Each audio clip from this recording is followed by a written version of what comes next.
Hello, SPS astrology lovers. This is Shankar Pratap Singh, and you are watching SPS Astrology. और मैं बन गया हूं नेपोलियन बोनापार्ट। और आज का जो हमारा टॉपिक है वो भी बड़ा ही स्पेशल है दोस्तों। आज मैं आपको बताऊंगा कि अगर आप अपनी हेल्थ को इम्प्रूव करना चाहते हैं या हेल्थ बनाना चाहते हैं, क्योंकि ये हमारा परम धर्म है, परम कर्तव्य है कि हम अपने शरीर की रक्षा करें, क्योंकि हमारी जो आत्मा है वो हमारे शरीर के अंदर वास करती है। और ये जो शरीर है ये किराए का है। जैसे हम किसी घर में रहते हैं, उसकी साफ सफाई करते हैं, तभी हम वहां पर आराम से रह पाते हैं। इसी तरीके से जो हमारा शरीर है, अगर हम इसकी सुरक्षा करते हैं और शरीर को अगर मजबूत बनाते हैं, स्वस्थ बनाते हैं, तो हमारी जो आत्मा है वो इसके अंदर खुश रहती है और हमें आशीर्वाद भी देती है। हमारी आत्मा हमें ही आशीर्वाद देती है। क्या बात है। तो आज मैं आपको बताने वाला हूं कि ऐसा कौन सा टाइम है कि जब आप अपने शरीर के ऊपर सबसे ज्यादा ध्यान दें, क्योंकि उस पीरियड में आपका जो शरीर है वो इम्प्रूव हो सकता है, यानी जो आपकी हेल्थ है वो इम्प्रूव हो सकती है। शरीर तो इम्प्रूव नहीं होगा, हेल्थ इम्प्रूव होगी। तो चलते हैं बोर्ड की तरफ। और अगर आप बॉडी बिल्डिंग करना चाहते हैं, कुछ भी ऐसी एक्टिविटीज करना चाहते हैं कि जिससे आप ये सोच रहे हैं कि कुछ बदलाव आए, ये जो बेढंगा शरीर है ये थोड़ा ठीक हो जाए, थोड़ा इंप्रूवमेंट आए, थोड़ा मैं अच्छा लगूं, लोग मेरी तारीफ करें, तो ऐसा कौन सा समय है कि जब आप ये चीज कर सकते हैं। तो ये है आपका लगन चार्ट, और इसमें हम लगन चार्ट से ही चीजों को देखेंगे। हाँ, लगन चार्ट मून चार्ट अगर सेम है तो बात वही है कि आप लगन चार्ट को ही फॉलो करें। तो लगन चार्ट में जब भी आपके लग्नेश की दशा चले, यानी फर्स्ट हाउस के लॉर्ड की दशा चले। अब फर्स्ट हाउस का लॉर्ड कौन है?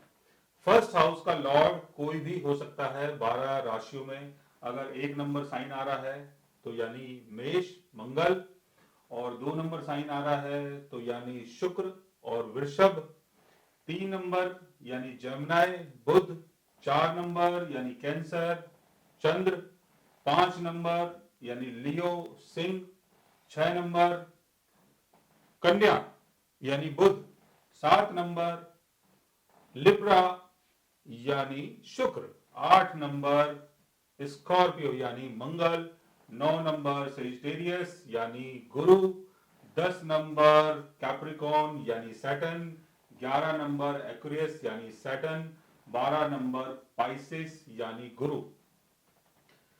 कभी भी आपके बर्थ चार्ट में कोई भी आपका लगन हो सकता है, और जब उसकी दशा चलेगी, मैंने आपको बता दिया कि कोई भी साइन अगर आता है तो उसका लॉर्ड कौन है, और उसकी अगर दशा चल रही है तो उस टाइम आप अपनी हेल्थ को इंप्रूव कर सकते हैं। बॉडी बिल्डिंग करें, योगा करें, एक्सरसाइज करें, कुछ भी करें, आपकी जो फिटनेस है वो उस पीरियड में बन सकती है और आपको बेनिफिट मिल सकता है। लेकिन इसके लिए आपको एक दो चीजों को और भी देखना है। आपको क्या देखना है? आपको यह देखना है कहीं आपका लगने 6th हाउस या 8th हाउस में तो नहीं है। 6th हाउस, 8th हाउस या 12th house, 6th house, 8th house या 12th हाउस में अगर आपका लग्नेश चला गया है तो उस पीरियड में आपकी जो हेल्थ है वो खराब भी हो सकती है। तो इस चीज का ध्यान रखें। लेकिन लग्नेश अगर लगन में है, 2nd हाउस में है, 3rd हाउस में है, 4th हाउस में है, 5th हाउस में है, 7th हाउस में है, 9th हाउस में है, 10th हाउस में, 11th हाउस में है, तो आपकी जो फिटनेस है वो बरकरार रहेगी। आप एक्सरसाइज करेंगे, आपको बेनिफिट मिलेगा। और एक्सरसाइज का और भी बहुत सारा बेनिफिट होता है। जैसे फर्स्ट हाउस का लॉर्ड अगर फर्स्ट हाउस में है तो आपकी पर्सनालिटी के थ्रू आपको गेन होगा। 2nd हाउस में चला गया तो पर्सनालिटी के थ्रू वेल्थ का गेन होगा। 3rd हाउस में चला गया तो मीडिया का गेन। 4th हाउस में चला गया तो प्रॉस्पेरिटी। 5th हाउस में क्रिएटिविटी। 7th हाउस में पब्लिक का गेन। 9th हाउस में धर्म और आध्यात्म का गेन। 10th हाउस में आपकी पब्लिक विजिबिलिटी बढ़ सकती है कि आप कितने अच्छे बॉडी बिल्डर हैं, लाइक सलमान खान, बिकॉज उनका जो मंगल है वो अपने एक्सल्टेशन में है 10th हाउस में। तो उसी के कारण उनका जो कैरियर है वो बना, क्योंकि उनकी हेल्थ ऐसी है। 11th हाउस में जाता है तो इनकम का भी आपको प्रॉफिट हो सकता है, यानी इनकम के सोर्स भी बन सकते हैं। कोई ऐसा काम मिल जाए कि जहां से आपकी इनकम शुरू हो जाए। और इसके साथ साथ आपको एक चीज और भी देखनी है, कोई भी आपका लगन है तो जो भी आपका लगन है उसके अगर फ्रेंडली प्लैनेट्स अगर आपके फर्स्ट हाउस में प्लेस्ड हैं या फर्स्ट हाउस को देख रहे हैं, तब भी आप अपनी हेल्थ को इंप्रूव कर सकते हैं। जैसे एरीज एसेंडेंट की अगर हम बात करते हैं, एरीज एसेंडेंट, मैं इसको थोड़ा सा मिटा देता हूं, अदरवाइज आप कंफ्यूज हो जाएंगे और मैं भी कंफ्यूज हो जाऊंगा। एग्जाम्पल के तौर पर एरीज एसेंडेंट है, एरीज एसेंडेंट का लॉर्ड मंगल, और मंगल के फ्रेंड कौन कौन है? एरीज एसेंडेंट में 2 number, 3 number, 4 number, 5 number, 6 number, 7 number, 8 number, 9 number, 10 number, 11 number और 12 नंबर। एग्जाम्पल के तौर पे हम एरीज एसेंडेंट से चीजों को समझते हैं। एरीज अगर एसेंडेंट है और अगर चंद्र, कैंसर साइन का लॉर्ड चंद्र अगर केंद्र भाव में है या फर्स्ट हाउस में है, चंद्र अगर यहां चला गया है, या चंद्र अगर केंद्र भाव में है, लाभ भाव में है, सेकंड हाउस में है, थर्ड हाउस में है, फिफ्थ हाउस में है, नाइन्थ हाउस में है, तब भी आपको बेनिफिट मिल सकता है कि आप अपनी हेल्थ को इंप्रूव कर सकते हैं। अगर सूर्य की दशा चल रही है, 5 नंबर साइन यानी लियो साइन, इसका लॉर्ड है सन, सन भी अगर आपका यहां पर प्लेस है, आपके एसेंडेंट में सन अपने एक्सिल्टेशन में होगा, केंद्र भाव में आ गया और लगन में आ गया, तो इस टाइम भी आप अपनी हेल्थ को इंप्रूव कर सकते हैं, बिकॉज सूर्य जो है वो मंगल का फ्रेंड है और चंद्र भी मंगल का फ्रेंड है। दूसरा जो प्लेनेट है वो है आपका गुरु, बिकॉज गुरु जो है वो 9th हाउस और 12th हाउस को कंट्रोल करता है। 9th हाउस का लॉर्ड होने के कारण इसको 12th हाउस का दोष नहीं लगेगा। गुरु अगर आपके यहां पर प्लेस्ड है या कहीं भी केंद्र भाव में प्लेस्ड है, या 9th हाउस में है, लाभ भाव में, सेकंड हाउस में, थर्ड हाउस में, फिफ्थ हाउस में है, 7th हाउस में है, तब भी आपकी जो हेल्थ है वो इंप्रूव हो सकती है।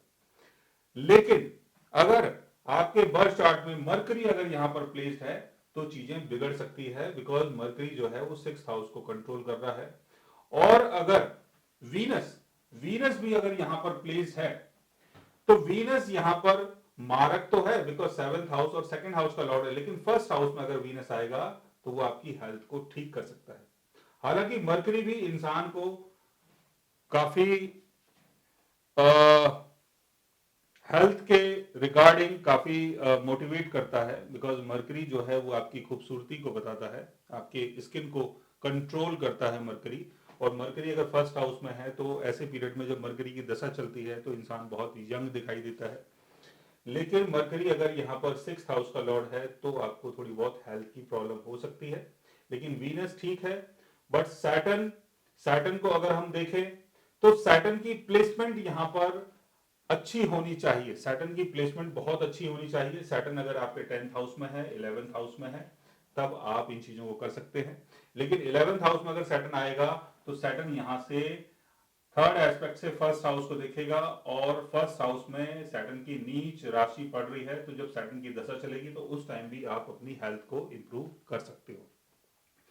तो मैंने आपको बताया कि जब भी लग्नेश की दशा चले, लग्नेश की प्लेसमेंट बहुत अच्छी हो, और बेनिफिक प्लैनेट्स आपके लगन के हिसाब से अगर आपके फर्स्ट हाउस में प्लेस्ड हैं या केंद्र भाव में कहीं भी प्लेस्ड है, या फर्स्ट हाउस के लॉर्ड के ऊपर अगर उनका एस्पेक्ट पड़ता है, तब भी आप अपनी हेल्थ को इंप्रूव कर सकते हैं। अगर आपके बर्थ चार्ट में भी कोई ऐसी दशा चल रही है और आप अपने हेल्थ को इंप्रूव करना चाहते हैं तो बिल्कुल 100% इंप्रूव करें। और अगर आप हमसे बात करना चाहें, कंसल्ट करना चाहें या पर्सनली हमसे मिलना चाहें, तो आप हमारी वेबसाइट के थ्रू हमें मेल कर सकते हैं, मैसेज कर सकते हैं, और गाइस आप हमसे बात भी कर सकते हैं। So guys take care, love you all and good bye.